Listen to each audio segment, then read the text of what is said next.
Hello, hello, hello. Welcome to Make It Happen Mondays, where we take a little bit of time out of our busy lives so we can be informed, inspired, and make it happen for the rest of the week. I am your host, Monique, and I am joining you once again from the beautiful island of St. Martin. I decided today that I just wanted to come out and be outside. So, excuse the background noise if you guys hear it. And some kids decided they were going to go swimming in the pool, but that's okay. We're live. It's going to be all good. It's going to be all good. All right. I also, for those that do not know, I'm the founder of She's Rising. And what is She's Rising? It was created to help Black women leaders rise by breaking through feelings of overwhelm, fear, uncertainty, so they can live a life that they do not need to escape from. And so we do that through our coaching programs, through online resources, and our events and experiences. And if you think about our events, I like to think of it, like this transformative shift in your life that's done in luxury, right? So Lux meets transformative experience. So we like to create that for our women whenever we get to come together in person and do great things. And we've done some of it virtually as well. But Make It Happen Mondays, this platform, this space, is really a place for us to talk out our stuff as Black women, right? We get to hear the stories of other Black women leaders so we know that we are not alone. And we are also elevating Black women that are making it happen every single day. Like the unsung heroes, the ones we don't hear about. I love bringing them to the show. We are learning. Sometimes we laugh a lot because I like to laugh. Sometimes we cry, but more importantly, ultimately, we are strengthening and we are growing here in this space. So I want to welcome you. And I hope that you stay connected by following us on Instagram and subscribing here on YouTube. I hope that you engage with us by joining me live every single Monday. And while you're here, you might as well comment and ask questions. So as you come in, please say hello so we can say hello back. And of course, share it with your girls. Share it with your girls, other Black women who could use some of this village love. I like to think that what I'm creating is a village for us, right? A community for us. And so this month, we are focusing on fear. As I've named the series Faith Over Fear.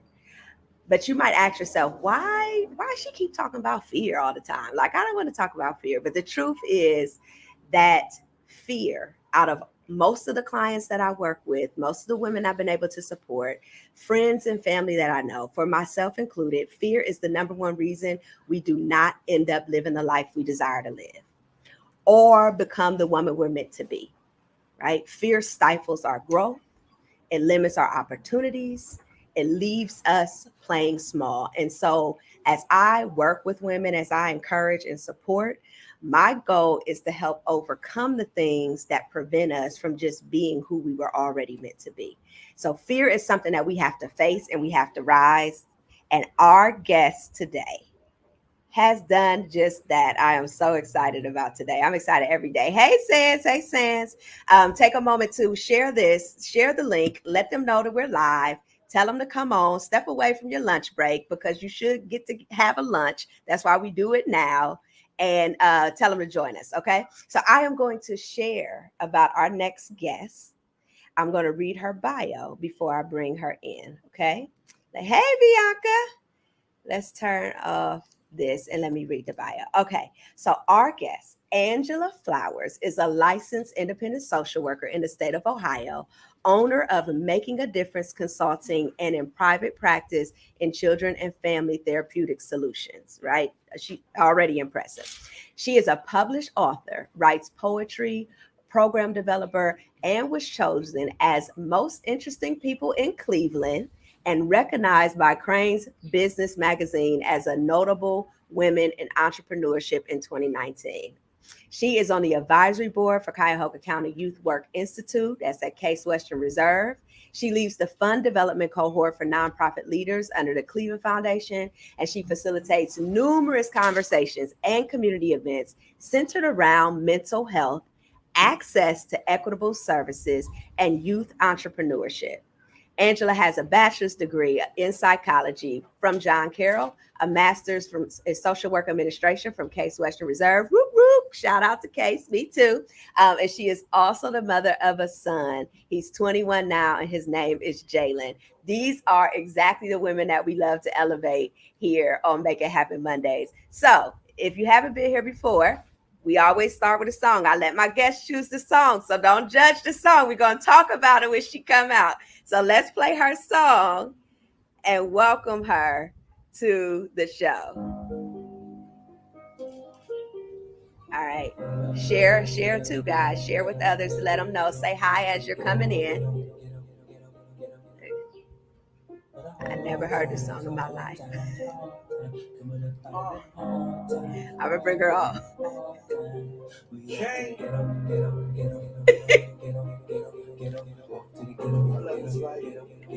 They off to the ghetto, Angela. Hey.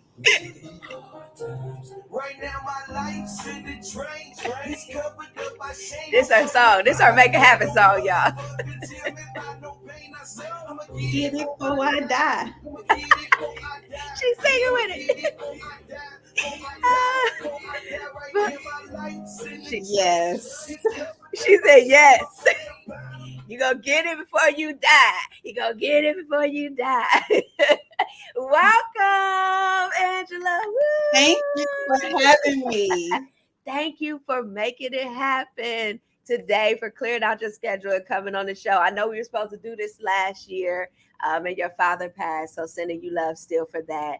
But I'm glad that we did it, and we're doing it on this topic. Super excited. Yes. All right. First, tell us about your ratchet Make It Happen. Ratchet all the way. Bianca knows it.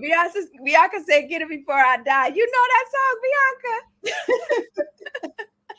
So that's your Make It Happen song. Yes, that's my Make It Happen song. So it's by Cleveland artists Kane and Lazy Bone of Bone Thugs and Harmony, and it's my Make It Happen song just because of the words of.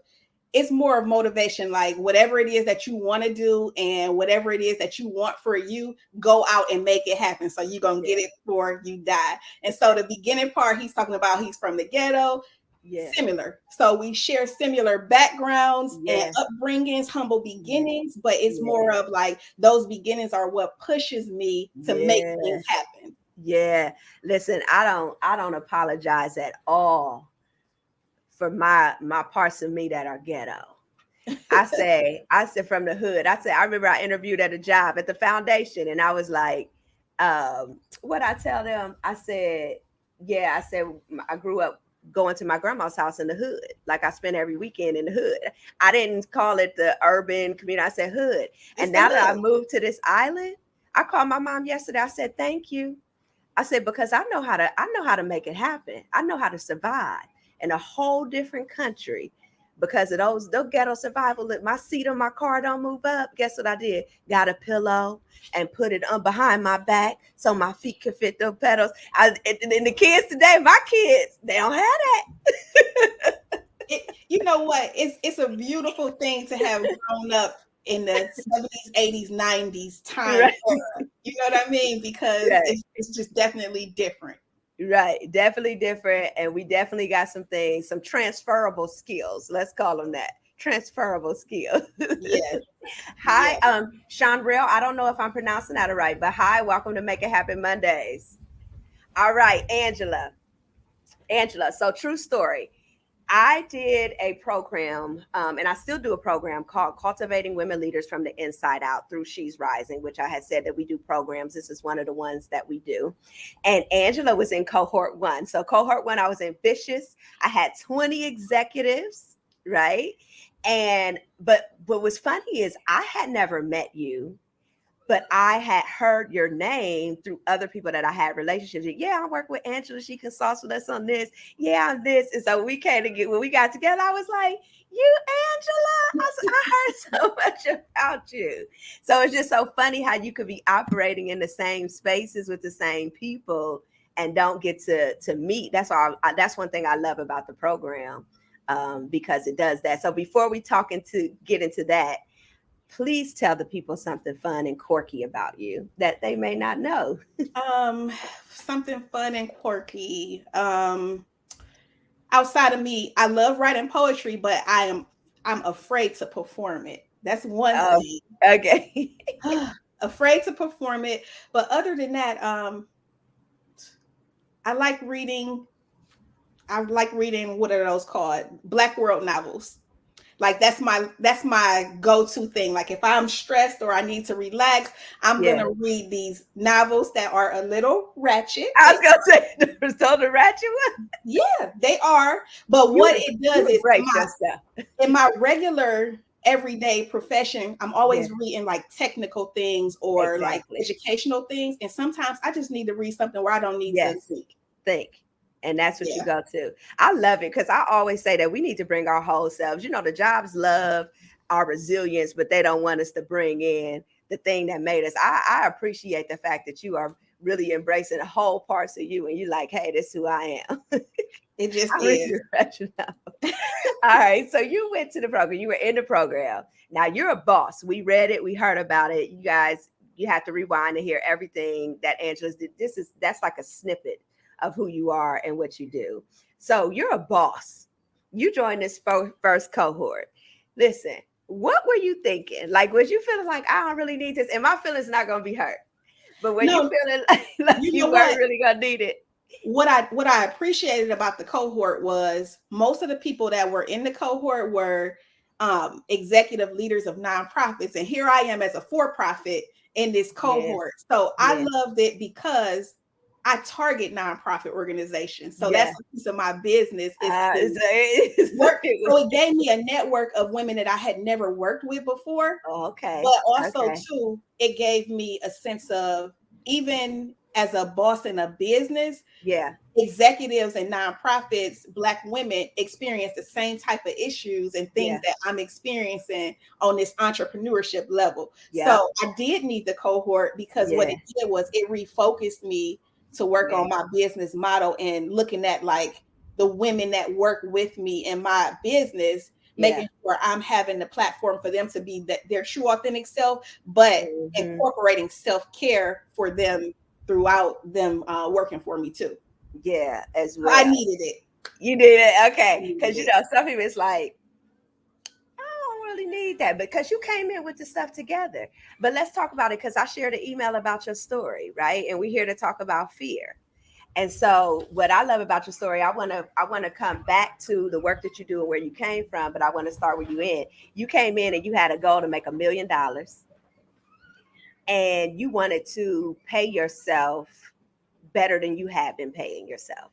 I Yeah, remember that was more your consistently. yeah, more consistently and be able to put things in for generational wealth, put money aside, that sort of thing. Okay. Did you make the million? Not yet. Okay. I'm almost there as far Okay. as revenue. Okay. My goal is to have that $1 million in profit. So if I Right. over the span of my business, I've made millions. But it's more of like, can I make that as profit in one calendar year? Right. And But let's I want to let's get pause there. though. Because you said that very like casually. Over the years, I've made millions.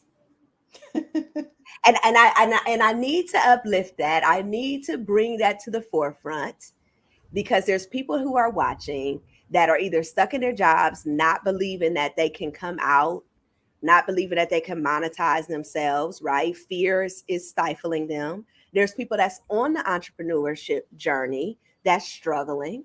It's those that have that goal, but don't know that they can actually get there.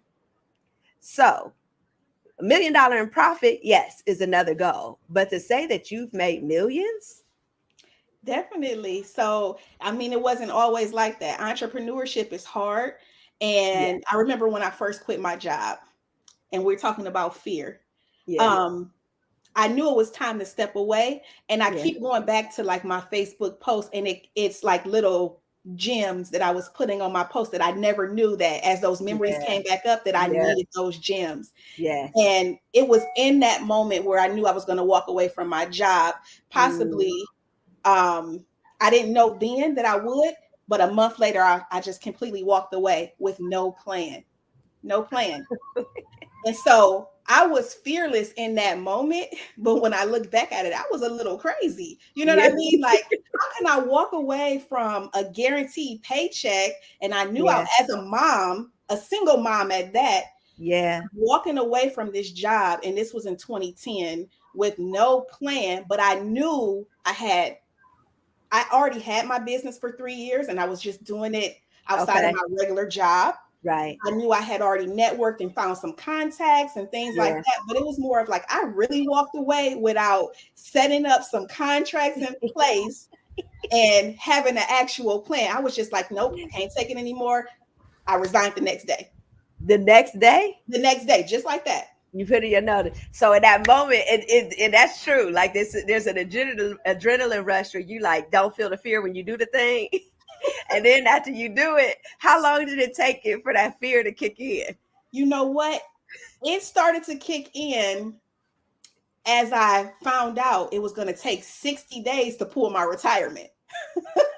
Oh, because you had that contingency. You at least had retirement. I didn't I even had have that. I had retirement. So I had worked in my position for about 5 years only. So I Yeah. had retirement that was set there. And I Uh-huh. always knew, and I always tell myself this too. I believe in my skill set so much, but I know that God isn't going to give me a vision or an idea without some type of plan to follow up on with it. Okay. So for me, it was more of like, I'm employable. I have 2 degrees. So at some point, if I need to go back, then that education is what's Yeah. going to take me to the next platform and Yeah. I'll Yeah. find a job. Yeah. So I pulled the retirement money and I said, I'm going to pay my bills up for 6 months and I'm going to figure it out. Okay. Okay. So you had some sort of preliminary plan. So you had that plan. It gave you the courage to leave, but then fear set in Yeah. when you found out your plan wasn't going to go forward The plan didn't go as planned, as which planned. happens. And that Always. happens in entrepreneurship so much. Always. We plan these things out and we feel like, oh, this is going to happen, this is going to happen. Well, things are derailed. And so the plan was set up. So I had to which is why I opened up the private practice as well, the Okay. mental Okay. health private practice, because I said at least then I can bill insurance companies and have some kind of revenue coming in as I'm waiting to gain contracts. Mm-hmm. So my whole thing was, if I can make as much as I made when I worked for the school, then I'm Right. going to be okay. You're going to be okay. And that's what I said as well, right? I said, if I can just bring in this amount of money every month, minimum, I can continue to pay my bills and I can continue to live. But what you're talking about is this idea where you talked about you went and did the private practice. And sometimes in fear, we worry about the unknown instead of leaning into the fact that we have some tools and we have some things that's going to make it be okay, even if the plan doesn't work out.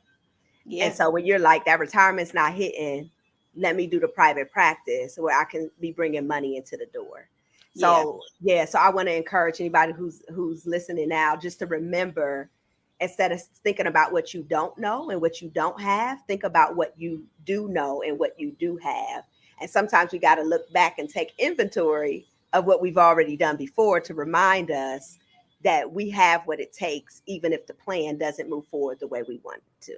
And I love that you said that too, because we have transferable skills. We have intellectual property. And a lot of times we don't lean on our intellectual property. And so for me too, one of the things that I started to do was I would create a workshop title and I would think about it. And then I would create a flyer and put it out there without even having the workshop done. And then people started to buy it. So then it forced me to actually go and create it. But that was another way to make a bulk of money at one time with my intellectual property of things that I've already done and that I do well. And it allowed me to keep going. So what is that in you? And you guys, if you are just joining in, please say hi so we can say hi back. So we can see your comments here as Angela shares. So you that's like the third thing you named, like you just did it and you didn't know what was going to come from it. So, like, what is that in you? Where does that come from? You know what? So for me, it's just a piece of how I was raised. Okay. I've always been a person to go get things, and I've always been like, I'm not going to sit around and wait for something to happen. Yeah. I'm going to try. And if it doesn't work out, it doesn't work out, but at least I know I tried to do it. So my whole goal with creating some of those workshops and courses and things like that, I might have had a goal in mind of, okay, I need to make X amount of thousands of dollars, and I Yeah. need to make it quick Yeah. for this.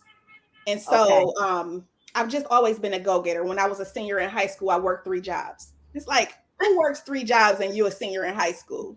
That's like unheard You of. sound like my son. I'll be like, quit all them jobs. Somebody ain't paying you right. If you gotta have that many jobs, somebody ain't paying you right. I'm telling you. And it just was always something that I was focused on. And at that time, I never even thought I would be an entrepreneur. Like, that was never in my cards. I was going to be a doctor. And I went to school to be a doctor and ended up switching. So it's more of like, I've just always been one to go get. I had my first job. I was 13. I went and got a job at a daycare center. I took the RTA bus out to Euclid. I lived on St. Clair. I got on the RTA bus and I was like, I need to work. And I knew I needed to work because I knew my family situation. So it was more of like, I've always had it innately in me. And I just always have just been an achiever. Yeah. And I don't like to put my name on something that's not going to be excellent. So I'm going to go a little bit above and beyond.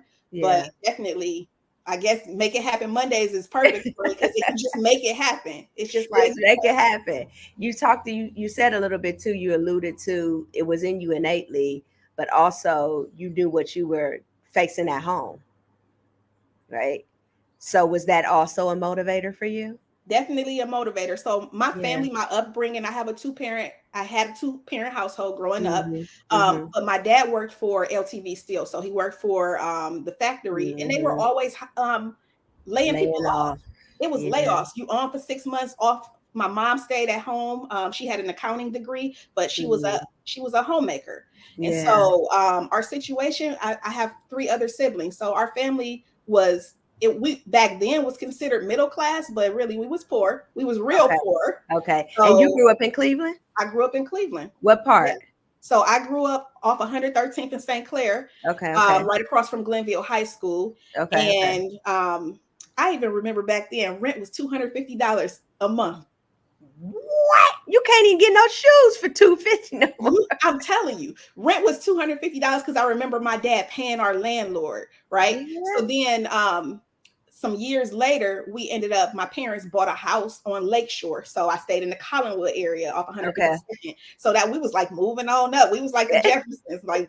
And so it was more of like, I'm in a 2-parent household. Yeah. We moving into a better neighborhood community. At the time, we were the only Black family on this particular street.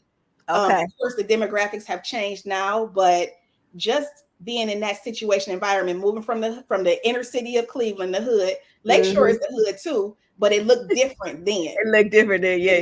Different then. Yeah. And so just knowing that I didn't even know we were poor until kids start teasing us about our shoes and like that we were poor. And they were poor too, but it was more of like my parents didn't really care about materialistic things. So we didn't have name brand shoes, those kind of things. We had books. They would take us, you need books, take us to the library, put us in programming, expose us to educational things versus spending it on like material stuff. Thing. Yeah.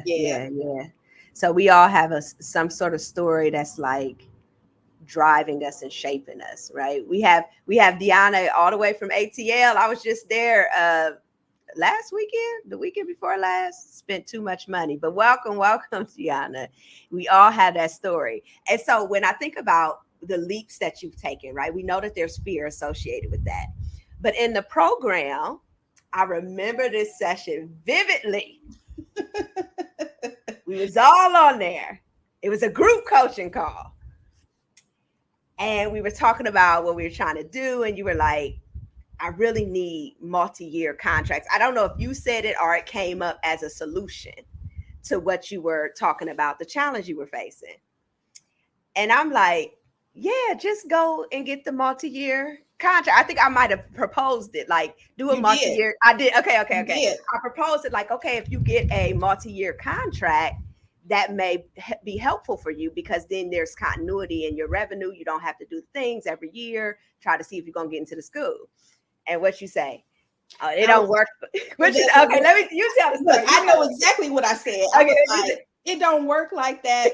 They do year-to-year contracts, or they will not pay and give you some of your money up front because they've been burnt in the past by other vendors. Yeah, that's what you said.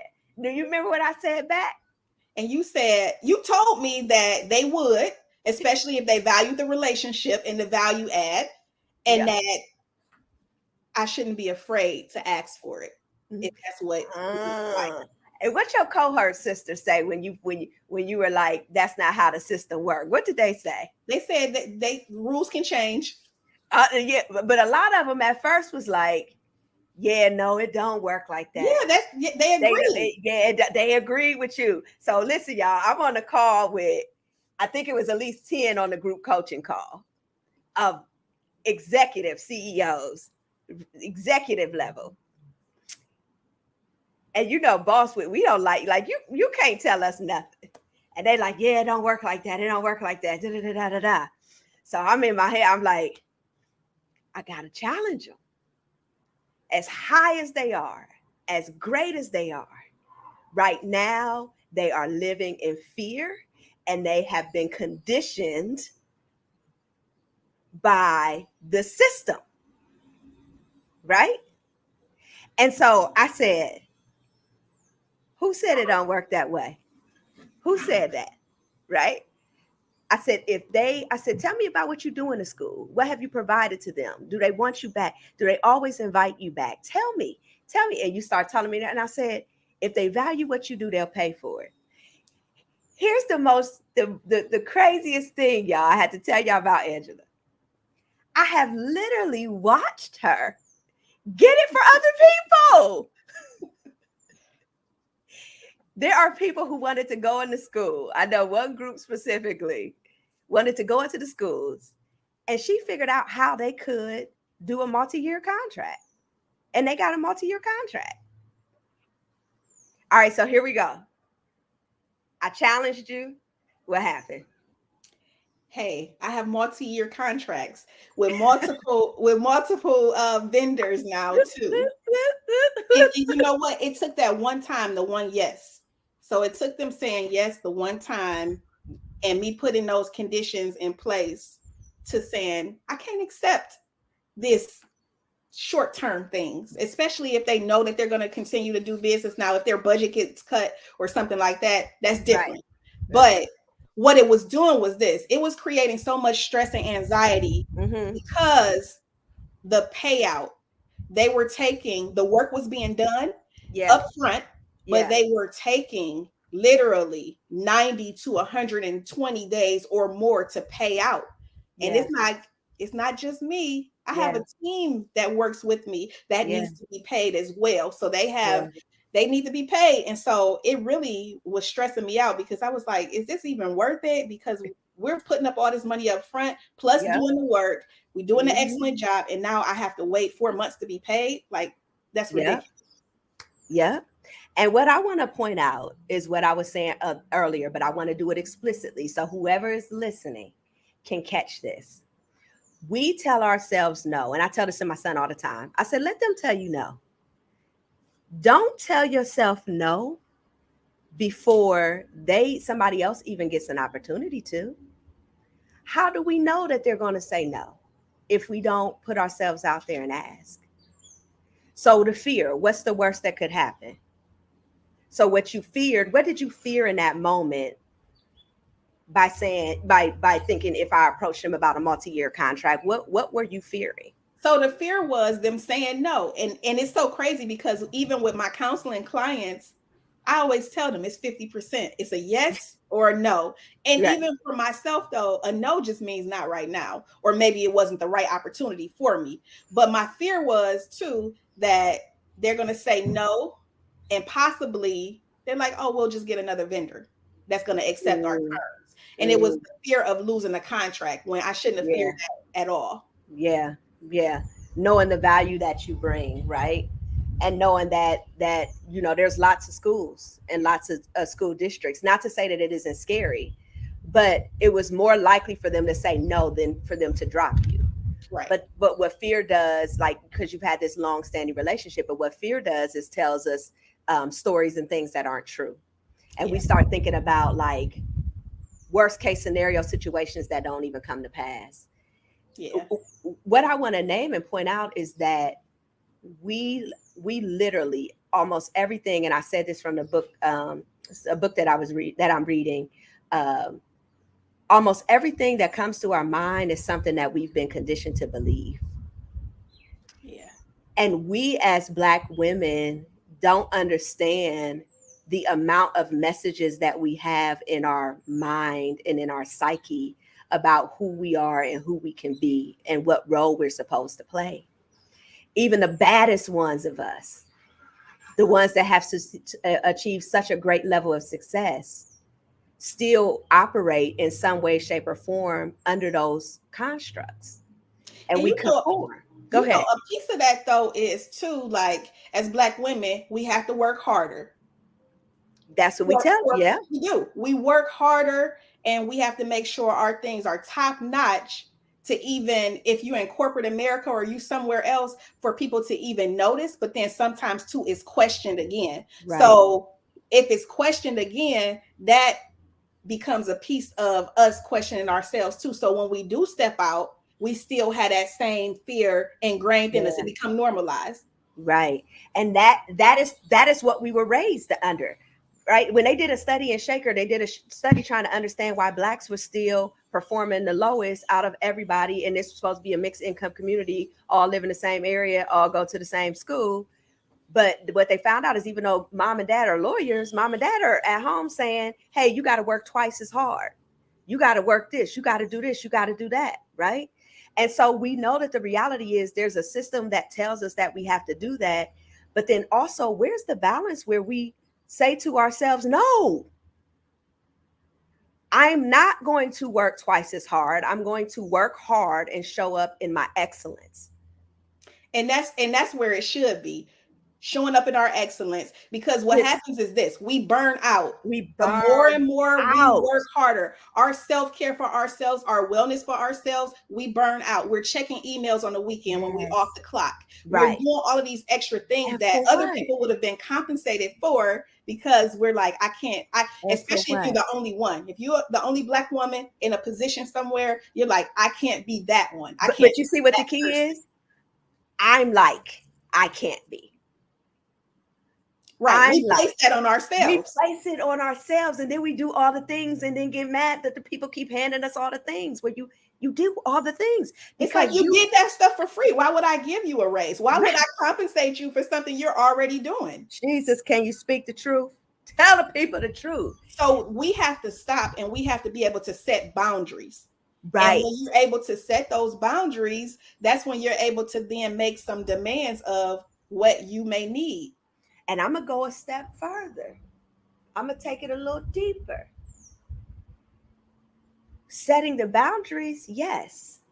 And stop seeking them for validation. Yeah. Because setting the boundaries is something we're saying we're going to do, like, right? But not believing that we don't need the validation. Yeah. That's a word. That's a word. That's a word. Because that's what we're doing. We are saying, see me, pay me, value me, respect. Like, we're saying all of those things. And I don't want to minimize the reality that we live in this world. But I also want to say, if we don't start doing it and showing up differently, when will it ever change? Yeah. And so we're talking about fear, and we don't went off into talking about, the validation and the need to set boundaries and how we show up, because those are the things that create the fear. One, what you just said that too with the validation. One thing that I used to fear when going into these meetings to secure contracts and things like that, I used to fear like coming in there just like as me. I wear color in my hair. I might wear my hair might be short tomorrow and I might have braids the next week. And they're You like, know how "Oh, I we didn't do. know it was you. You're different." But that's one thing too. Like I used to fear that at first and I was like, "You know what? My work is going to speak for itself. I'm showing up as me," which is why I started a business so I could be authentically me. Yeah. Yeah. And it's Yeah. like, A lot of us do that. A lot of us, like when I went natural, going to interview with your hair natural it was like a big decision. Like we know that there's so much fear. Like I had in one of my consulting jobs, it was an all white firm. And I ended up telling them, like, you don't understand what we have to think about just to come to the meeting. How am I going to wear my hair? For me, I look younger. So how am I going to dress? What do I need to say? Where when you walk into the room, it's just assumed that you know what you're talking about. yeah, But I have to try to prove that. But that's why one of my favorite quotes is, I have nothing to prove. Instead, I only seek to add value. Because when we know our value and when we show up to spaces in our value, that need to try to prove something minimizes. And with that, I believe that the fear does as well. yeah. Right? So talk to people, and if you guys have questions for Angela, or if you have some questions about fear, Bianca said we getting ratchet or saved. We do a little bit of both if we're being our full authentic self. But if you guys have question about fear, if there's something that you're facing that you want to put in the comment, please do so, and we'll respond to that. But Angela, again, I like to be very practical. I don't like for us to talk about the challenge and the problem without talking about the glory and what the opportunities are. So you have faced fear many times in your life and have begun to notice some of the beliefs that you've had that led to you being afraid to stand in your power. Like, what would you encourage? Like, well, not what you would encourage, we'll get there, but talk about some of your process, the mental, the physically, what you do mentally. Like, how do you prepare yourself? Even when you said you go in there to pitch, getting the contracts, what do you do to position yourself for that and to overcome that fear? Definitely. So I'm always making sure that I'm prepared. So if that means that I'm journaling and I'm looking at what is it that I hope to gain from this particular contract, then that's something that I make sure I prepare a few days before. Um, Mm, I do a little bit of research before on the organization that I may be presenting to, right? So mhm. I want to make sure that they're a right fit for me. All money isn't good money. Right, So there are contracts that I turn down because it may not be in alignment with my values, right, or we may not be the best fit for them, right? So sometimes there's contracts that may in the moment be too large for us to handle, and I have to be honest and upfront with myself to say that's something that I can't do right. right now. Yeah, yeah. So to mentally prepare myself is more of like making sure that I know what I'm looking for, but then Hmm. also can I deliver on what this particular customer is Yeah. looking for as well. So making Hmm. sure that's in alignment. I definitely make sure that I have my goals, like my SMART goals are something that's really important to me, not just Hmm. with pitching and getting contracts, but just in life in general. So Yeah. making sure that I do have some type of roadmap. I don't want to just be blindly just out here just doing something. But another thing Hmm. I do too is taking some time before I may go into the meeting and meditating, doing some Hmm. deep breathing, and just encouraging myself through affirmations to know that if it's for me, it's for me. And Yes. sometimes a no closes the door for that particular opportunity, but it allows me to say yes to something else. Yes. Yes. And that's that faith, right? That's that faith in saying, like I said, do all this to save. Here come the save part. Bianca, do all that you can do. Like, when you can't do nothing else, just stand and believe that the outcome that it's supposed to be will be. When Yeah. you've done all that you can do, right? Because we already know faith without works is dead. But if you've done all that you can do and you've positioned yourself, the other part is to believe, like you were saying, that if that is the thing for you, that it will come to pass. And if it's not, what was the lesson I need to learn? I've been in situations where I would create it, it didn't happen, but it was ready for when it was. And if I hadn't have been put in that situation to create it, then I wouldn't have done it. I would have put it off again and again and again. You know what I mean? So sometimes there's different lessons and reasons for why we're taken to things, even if we don't get what we thought we were going to get from it in the end. Definitely. You know, for anybody who's listening. So if you guys are just joining us, we're recapping because Angela has made millions and we are going to celebrate that. But also there was a point in time where she needed something for herself and for her business and was afraid to ask for it. But what we've named is when you learn your value and when you prepare yourself to present that value, then it helps you to say, I know who I am. I have nothing to prove. And you ask for the very thing, right? And what we brought up is how much we have these constructs, and that's where our beliefs come from, where we're telling ourselves no before we even know we can, because something within our experience or something within the world has told us that we can't, right? And we just have to have the courage to face that. And like you said, be prepared, and and the rest is faith. The rest is what is meant to be, right? So if they don't get nothing from this, if they don't get nothing but one thing, what is it you want people to know? I want people to reach in and just find what they're passionate about. Mm, So whatever that is, doesn't have to be career wise. It could be family wise. It could be personal. But when you're able to tap into the things that genuinely make you happy, yeah. it whatever it is that it is, you don't ever feel like you actually are doing work. So finding those things that bring you joy. It could be simple things. It could be I woke up this morning and I'm able to smell the fresh air. It Yeah. could be I'm able to take a lunch, like I'm really taking an uninterrupted lunch. Because Yeah. for a period of time, I was working so hard at one school, I wasn't taking a lunch. And that, Right. you know, what that does to our mental health, our mood, Yeah.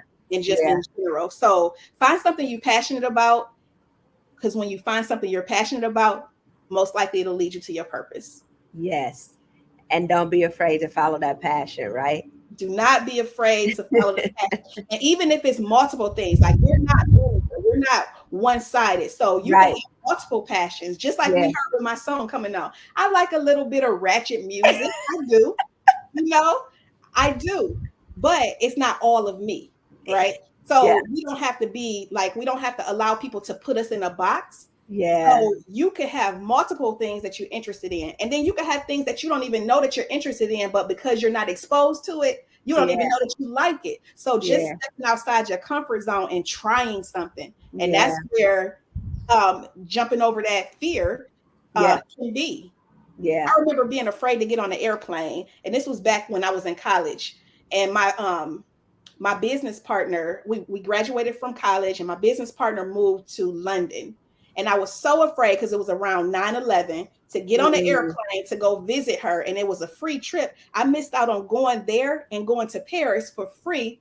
And I had to challenge myself to get on a plane because yeah. I would never let an opportunity like that pass me That's over again. And that's again. what I had to tell myself. That's the word. Do it because you don't want to say I never. Do it because you don't want to say that you let the opportunity pass you. Yeah. What you're saying is I never want that opportunity to pass me again. Yeah. Listen, I love that you ended, and this is how God worked. I love how you closed out with the story about getting on the plane, because our quote of the week has to do with flying. So before we do our quote of the week, tell people where to find you, what they can find you for, how can they stay connected to you? Stay connected. You can find me on Instagram, Teen Talk Guru. And then I'm on all the other platforms as Angela C as in Crystal Flowers. And you can reach out to me for wellness, training, development, anything mental health related. And just if you need anything as far as like organizational wise for your staff, for some type of staff development and trainings. Okay. All right. Perfect. So you talked about getting on that airplane and missing that opportunity. This quote, y'all, we always do a quote of the week. This has been resonating with me so much. That quote that is, it says, "What if I fail? Oh, darling, what if you fly?" Right. So when you go into your week and you're thinking about pursuing that passion that Angela is talking about, when you think about taking that leap, when you think about speaking up for yourself and your role, asking for what you're worth and what you value, and you think about, oh, what if it doesn't work? What if I fail? Oh, darling, what if you fly? All right. Thank you guys for joining. If you enjoyed this, make sure you subscribe. Follow me at Monique Inc. on Instagram. Make sure that you share it with other Black women that need to hear this conversation, be a part of this conversation, stay connected to us. Share, share, share, share, share. And join me here next Monday when we do it again. All right. Y'all make it happen this week. Have a good one.